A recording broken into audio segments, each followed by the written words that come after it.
Mahigit kalahati ng mga Pilipinong na-survey ang naniniwalang mahirap sila batay sa survey ng Social Weather Stations o SWS. Isinagawa po ang pagtatanong mula March 24 to 31 sa pamamagitan ng face-to-face interview sa 1,500 respondents. At live mula sa Quezon City, may unang balita si James Agustin. James?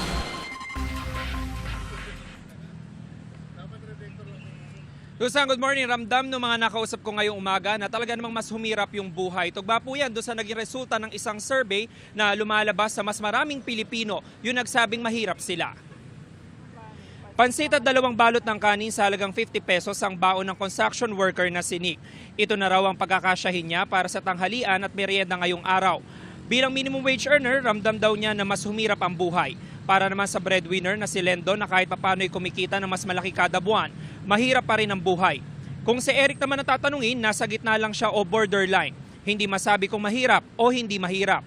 Tugma ang mga sagot nila sa resulta ng first quarter self-rated poverty survey ng Social Weather Stations o SWS. 52% ng mga pamilyang Pilipino ang nagsabi na mahirap sila o katumbas ng 14.5 milyon na pamilyang Pilipino nitong March 2026. 35% ang nagsabing hindi sila mahirap habang 13% ang nagsabing nasa borderline sila. Sa kabila niyan, positibo pa rin ang pananaw ng mga nakausap namin. Narito ang kanilang mga pahayag. Mahirap talaga. Pag hindi ka kumakain, hindi ka makakain eh. Tapos kulang pa yung yung sahod, kulang pa. Nangupahan pa ako ng bahay eh. Siguro sabihin ko nasa mahirap pa rin. Kasi sa panahon po ngayon yung bilihin, yung mga basic commodities natin, mahirap nang i-afford ngayon kasi nagtataasan na po kasi.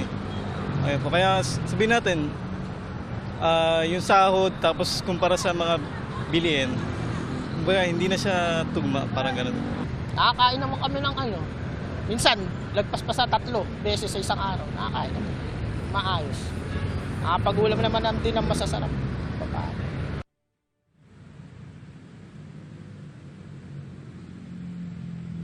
Samantala, Susan, kabilang doon sa konsiderasyon itinanong dito sa survey ay yung pagtaas ng presyo ng produktong petrolyo sa gitna ng krisis at nangyayaring kaguluhan sa Middle East. May hiling din naman yung mga nakausap natin sa gobyerno para kahit papano umangat yung kalidad ng kanilang pamumuhay. Kabilang po dyan yung pagpapataas sa sahod, pagpapababa sa presyo ng bilihin at pagtatanggal sa korupsyon sa gobyerno. Yan muna yung latest mula po dito sa Quezon City. James Agustin, GMA News.